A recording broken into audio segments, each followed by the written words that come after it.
what you want, 'cause a pirate is free. You are a pirate.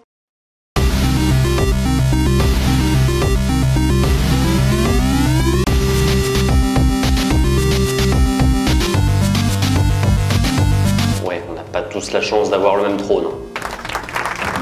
Dans cette vidéo, je vais te parler de différents critères de façon de croître pour la série Game of Thrones qui ont permis d'atteindre des sommets et ce succès qu'on lui connaît. Alors Game of Thrones, pour rappel, si tu le sais pas, c'est pas récent. Game of Thrones, ça a plus de 20 ans, ça date de 96 et à l'époque c'était un livre. Et la série a commencé en 2011 et a commencé à exploser au bout de la 2-3e saison peut-être. Alors en général, c'est une série qui clive beaucoup les gens. Tu as soit la grosse partie, la grosse majorité qui va adorer, qui va parler que de ça, et du coup l'autre partie qui va être saoulé parce que les autres parlent que de ça. C'est une série qui clive les gens. Donc c'est parti, je vais te proposer quelques pistes de croissance qui ont permis à Game of Thrones, à cette série HBO, de croître de façon si fulgurante et qui est devenue une des séries les plus cultes, j'ai envie de dire déjà, de l'histoire des séries.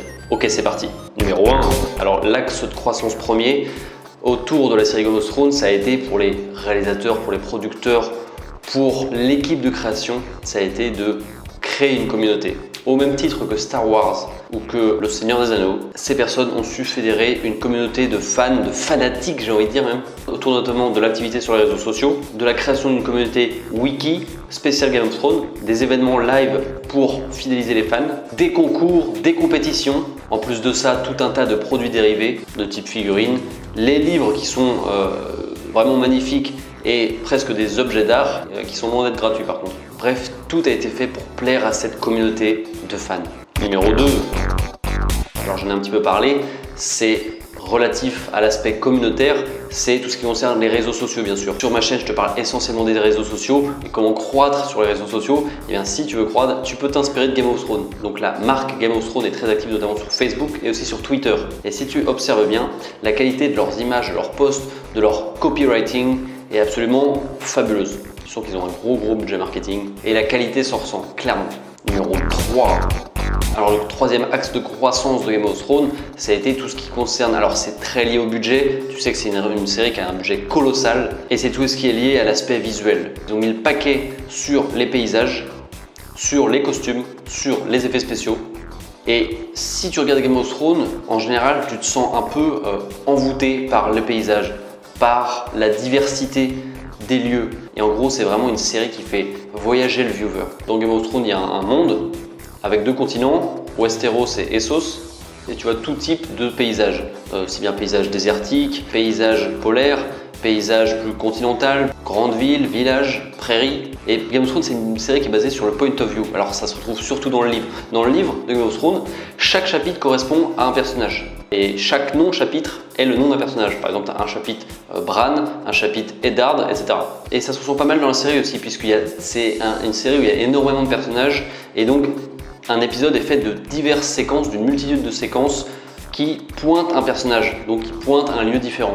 Et tu as vraiment l'impression de voyager quand tu regardes un épisode. Numéro 4. Alors, on va parler un petit peu des personnages. Au sein de la série Game of Thrones, il y a un concept qui est développé, c'est le concept de gamification.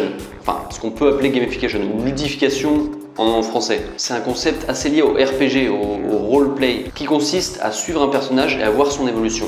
La gamification, tu la retrouves dans des applis, notamment des applis de sport. Tu vois, quand tu augmentes d'un niveau, quand on te dit courage, vous êtes bientôt au niveau 8, c'est un peu en mode Pokémon, et bien ça c'est de la gamification et c'est un super stimulus pour le user. Et bien Game of Thrones c'est un petit peu la même chose.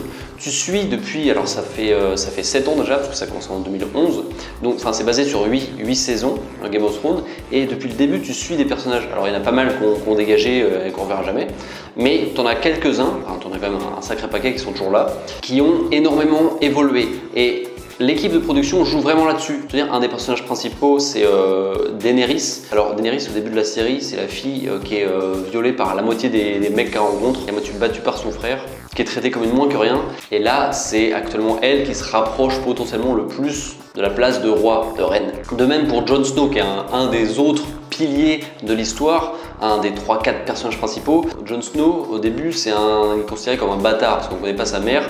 Et donc il est considéré comme rejeté par la plupart des gens qui l'entourent. Et donc il est envoyé dans une sorte de confrérie où il n'y a que des hommes et ils ne peuvent pas se marier, ils ne peuvent pas avoir de descendance. Donc il n'a pas un avenir glorieux, enfin il a un avenir de guerrier on va dire, mais pas pas flamboyant. Mais petit à petit, au fur et à mesure des saisons, il prend du galon et il devient chef, commandant de cette garde de nuit, cette confrérie. Et encore après ses nombreux exploits, il devient le roi du Nord, officieusement le roi du Nord, King in the North. Et enfin, il y a un troisième personnage qui est un des piliers centraux de Game of Thrones, c'est Tyrion Lannister, qui est de même que les autres en début de série, traité comme une sous-merde, parce que déjà il est atteint de nanisme et en plus il est haï par ses frères et sœurs, notamment sa sœur, son père, et il est désigné coupable d'avoir tué sa mère à la naissance. Donc le mec a pas trop de bol. Et de même, petit à petit, il progresse dans la série, suivant ce concept de gamification, et il est actuellement le, on va dire, entre guillemets, vice-roi de Daenerys, qui n'est pas encore reine.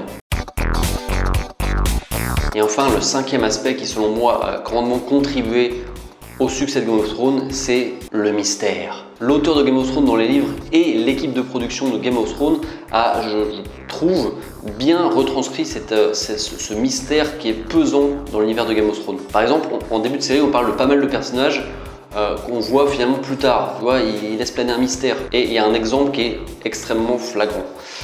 Pour te dire en 2 secondes Game of Thrones ce que c'est plusieurs familles qui se pètent la gueule pour dominer le monde, pour devenir roi, pour accéder au trône. Sauf que il y a une menace bien plus importante qui pèse sur le royaume, sur le monde de Game of Thrones.